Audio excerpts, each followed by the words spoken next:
Buenas, mi nombre es Remy Almonte, matrícula 115-1028 de la Universidad Tecnológica de Santiago, UTESA. El tema que vamos a tratar es la sincronización del bus. Antes de esto, vamos a citar algunos conceptos básicos previos para poder tener un mejor entendimiento de lo que veremos a continuación. Bus es un sistema digital que transfiere datos entre componentes. Está formado por cables o pistas en un circuito impreso, dispositivos como resistores y condensadores, además de circuitos integrados. Existen dos tipos de transferencias en los buses. Serie, donde el bus solamente es capaz de transferir los datos bit a bit, es decir, uno detrás del otro, y tiene un único cable que transmite la información. Paralelo, el bus permite transferir varios bits simultáneamente, por ejemplo, 8 bits a la vez.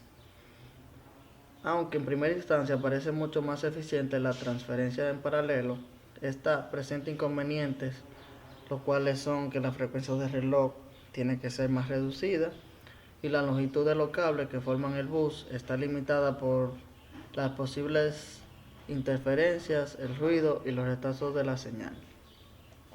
Además que hoy en día ya existen buses modernos en serie que están formados por varios canales y en este caso también se puede transmitir por varios buses simultáneamente la información.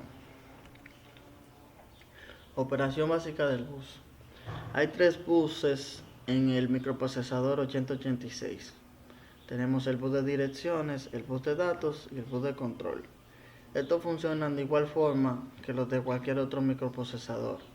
Si se escriben datos en la memoria, el microprocesador envía la dirección de memoria en el bus de direcciones, envía en el bus de datos la información que se va a escribir en la memoria y emite una señal de escritura WR a la memoria y la señal M/IO igual a 1 para el 8086. Sincronización. La sincronización de los relojes en un sistema distribuido consiste en garantizar que los procesos se ejecuten de forma cronológica y a la vez respetar el orden de los eventos dentro del sistema.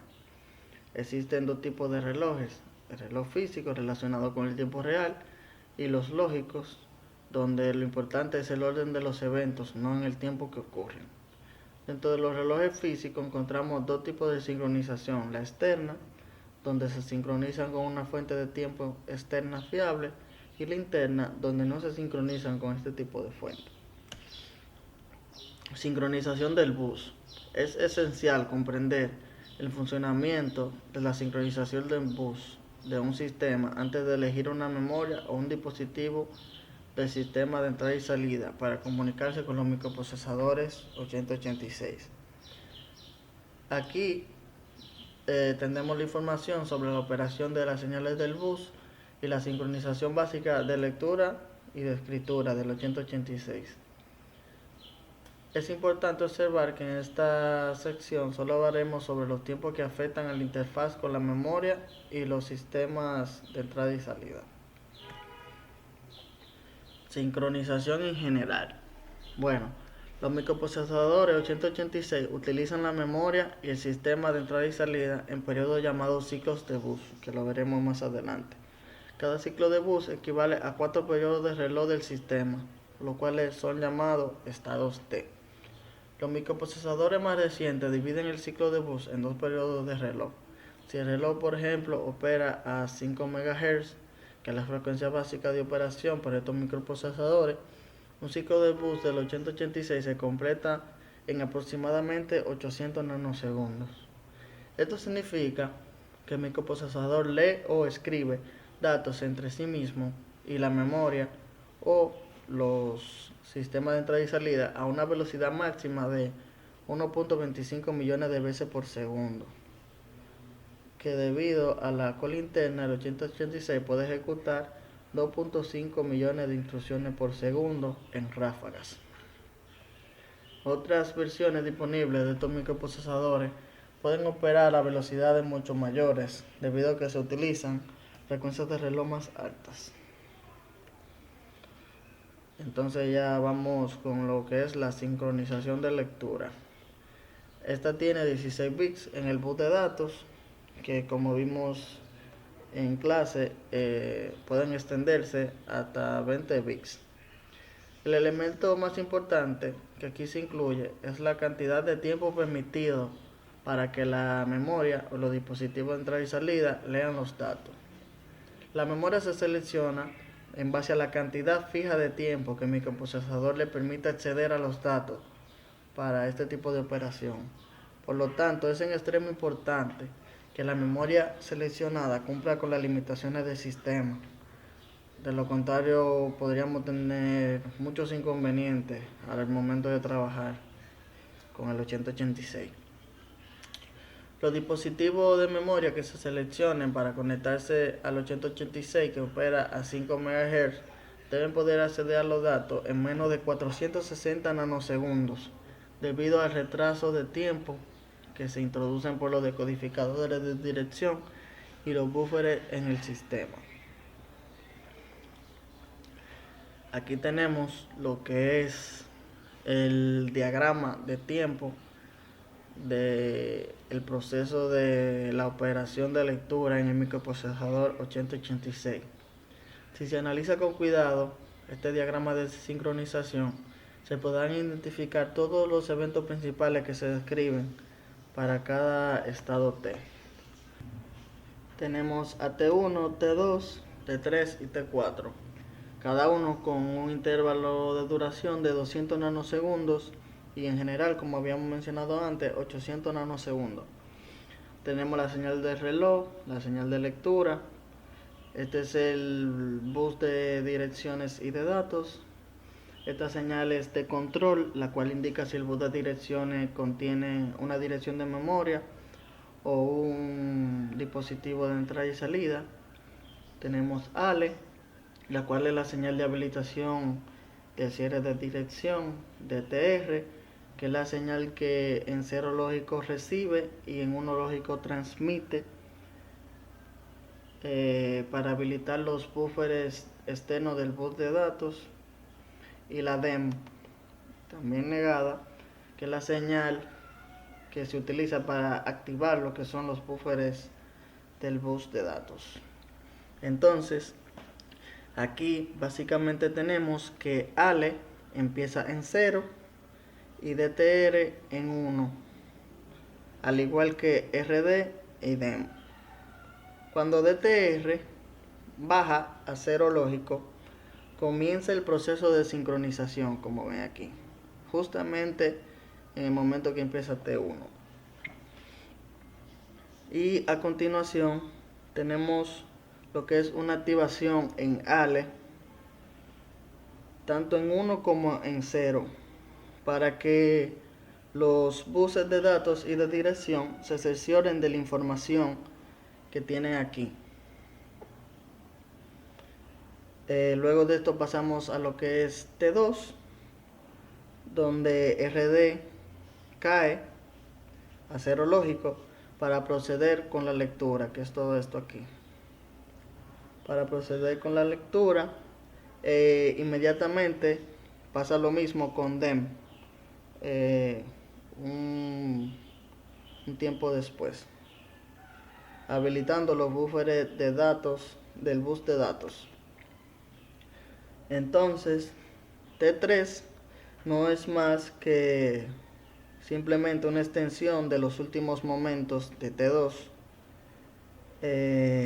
ya que no se produce ningún cambio, y este sería, vamos a decir, un punto de verificación de la información para pasar lo que es a T4, el cual es el cierre del proceso,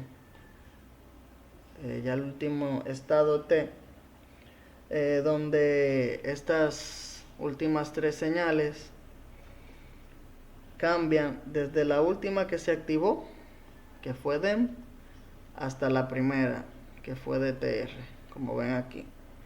Primero cambia su estado DEM, luego RD, ya deja de leer, y DTR por último, culminando lo que es la sincronización en operación de lectura.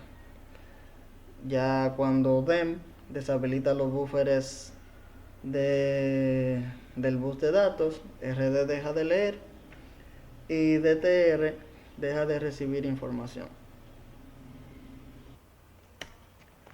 Bien, aquí tenemos lo que es el ciclo de bus de lectura de una manera más simplificada, donde tenemos T1, T2, T3 y T4, la señal de reloj, la señal de lectura, el bus de datos y de dirección y la dirección de memoria o de los dispositivos de entrada y salida.